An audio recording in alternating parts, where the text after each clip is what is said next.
Dans les grandes villes, les choix politiques actuels visent à promouvoir des modes de transports alternatifs comme le vélo, la marche ou le covoiturage.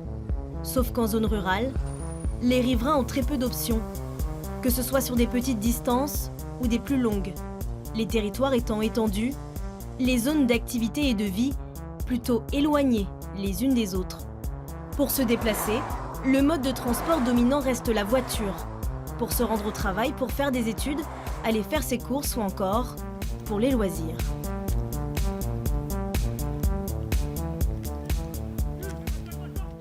Qui demande là, qui vient aider? Qui vient aider? Chaque début de saison, l'équipe senior de l'US Chauny reprend l'entraînement avec un effectif réduit. Plusieurs joueurs viennent de quitter le club pour poursuivre leurs études dans une grande ville. C'est des joueurs qu'on perd, qu'on sait forcément dès qu'ils signent chez nous, dès qu'ils arrivent en seconde, qu'arriver en terminale, après la terminale, c'est compliqué de les garder. D'autant plus qu'à l'US Chauny, on ne donne aucun frais de déplacement aux joueurs. Donc ça limite forcément, si on reste à Chauny, c'est pour le projet sportif et pour le club et pour jouer au foot, tout simplement. La plupart des joueurs rejoignent l'US Chauny en seconde, le club proposant un internat en partenariat avec les lycées locaux. C'est le cas de Papé, 24 ans, et originaire de Paris. Après l'internat, il a choisi de rester à Chauny et travaille à 35 km de là. J'ai dû passer le permis pour avoir ma liberté et puis faire le trajet tout seul. Donc voilà, donc ça fait depuis 3 ans que je suis là-bas. Et puis c'est vrai que j'ai jamais eu envie de partir et puis malheureusement cette année je suis obligé de partir pour mes études. Donc je quitte Chauny pour aller à Amiens, vivre là-bas. Donc du coup c'est là que j'ai trouvé mon club aussi, à Amiens Nord. Je vais continuer là-bas pendant 3 ans, puis si j'ai fini mes études, pourquoi pas revenir. Fin de l'entraînement, comme tous les autres, Hugo repart en voiture. À 18 ans, il vient d'obtenir son permis de conduire et est enfin indépendant.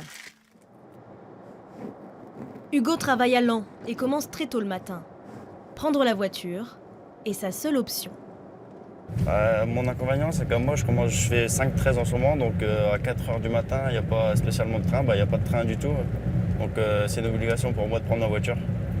Après, entre collègues, on fait un peu de covoiturage, parce que j'ai des collègues de Tergnier, donc moi je suis de Charmes-la-Fer. Donc il y a 5 minutes entre deux, donc on fait un peu de covoiturage. Donc ça permet d'économiser un peu de l'essence. Hugo fait près de 70 km par jour. Des trajets coûteux et un rythme épuisant, le jeune homme pense à changer de vie prochainement.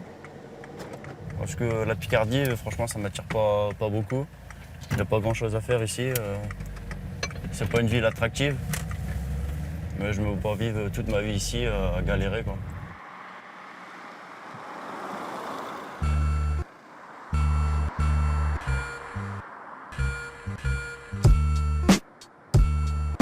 Deux Français sur 5 vivent dans des zones non desservies par les transports publics. Ce n'est pas le cas du bassin launois, qui compte plus de 50 000 habitants. Depuis la gare SNCF, les usagers peuvent rejoindre Amiens, Paris, Reims ou encore Hirson. Le principal problème concerne les horaires et la fréquence.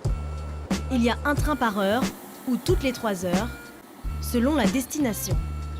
Pour Paris, nous, ça va. Franchement, il y a quand même pas mal de... Bon, ils se coupent tôt. Le problème, c'est ça. C'est que ça s'arrête à 20h. Après, il n'y a plus rien, quoi. Donc de ce côté-là, il faudrait peut-être revoir à faire des horaires un petit peu plus tardifs. Parce que bon, les jeunes, généralement, ils préfèrent traîner un petit peu plus. Mais sinon, ça va, c'est quand même bien desservi. On a de la chance. Moi, je vais à Bitch, frontière allemande. Je ne sais pas si vous connaissez. Donc je vais là-haut. Donc j'ai 3 changements à faire. Donc c'est chiant. Il y a quelques mois, la ligne Laon-Hirson a été menacée par le rapport Spinetta, préconisant la fermeture des lignes les moins rentables. Cet été, le TER a été remplacé par un car, plus ou moins fréquenté. Ça dépend. Ça dépend du nombre de personnes. Ça peut varier. Ici, ce matin, je n'ai eu que 6. Là, au retour, on va voir. Apparemment, je n'aurai que 2. Bonjour.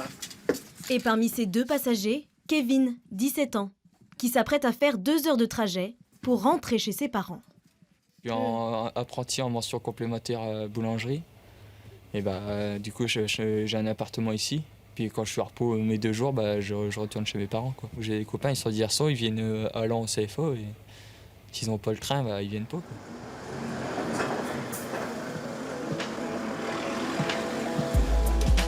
Les transports publics doivent-ils être rentables en zone rurale? Cela fait 8 ans que la ville de Ham a répondu à cette question. 4600 habitants, 3 supermarchés, quelques commerces en centre-ville et une navette gratuite. Sans elle, les riverains devraient marcher plus ou moins longtemps. Ça nous fait bien 20 minutes, hein. Ouais, pour aller jusqu'en ville. Ouais. Puis après, si on revient charger, c'est moins pratique. Donc ça, c'est bien. Ah ouais, moi, je le prends souvent, c'est pour me déplacer. Hein. Pour aller faire un tour en ville et bon, me déplacer, et faire des courses, aussi bien avec ma femme. Voilà, actuellement, elle n'est pas là. Mais bon, c'est souvent que je le prends. Hein. Coût de fonctionnement de cette navette, près de 50 000 € par an.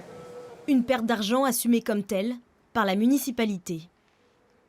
Aujourd'hui, la navette, c'est beaucoup des personnes qui ne travaillent pas et qui ont un besoin de faire des courses ou d'aller dans un service public, la mairie, la sécurité sociale, etc.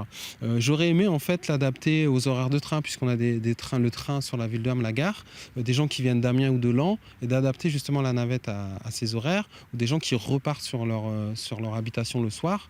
Mais là, c'était vraiment une question de coût, et on aurait dû mettre en place un système payant.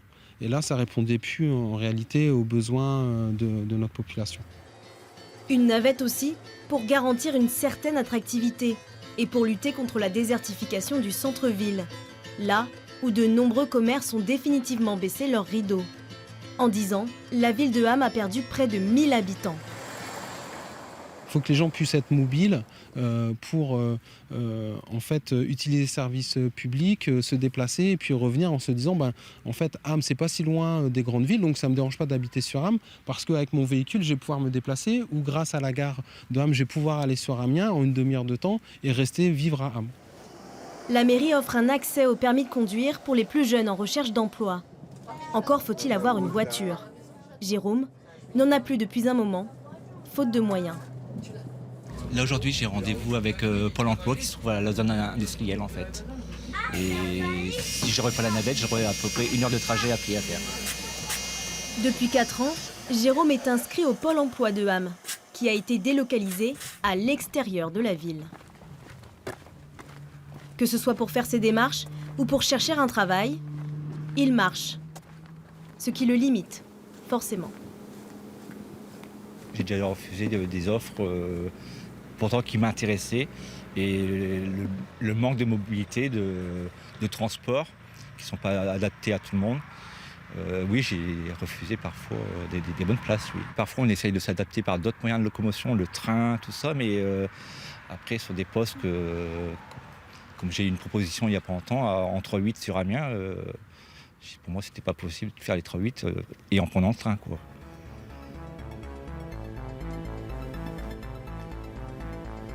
Vous avez jamais pensé à quitter Ham, tout simplement? Si, bien sûr, mais comme je suis propriétaire de ma maison, en fait, la difficulté maintenant c'est de pouvoir vendre et puis... oui, sinon j'aurais l'occasion de partir, je partirai. Pour partir, il faut vendre, mais les acheteurs sont rares à Ham. Ces 10 dernières années, l'immobilier a perdu 40% de sa valeur. Jérôme a le sentiment d'être dans une impasse. Les enjeux concernant la mobilité en zone rurale sont multiples et de taille. Les habitants géographiquement désavantagés sont vulnérables. Quand les entreprises quittent les territoires, laissant derrière elles les prémices d'un no man's land par manque d'attractivité. Une réalité trop présente dans la région. Dans le nord de l'Aisne, un habitant sur 4 vit sous le seuil de pauvreté. Une pauvreté déjà synonyme d'immobilité.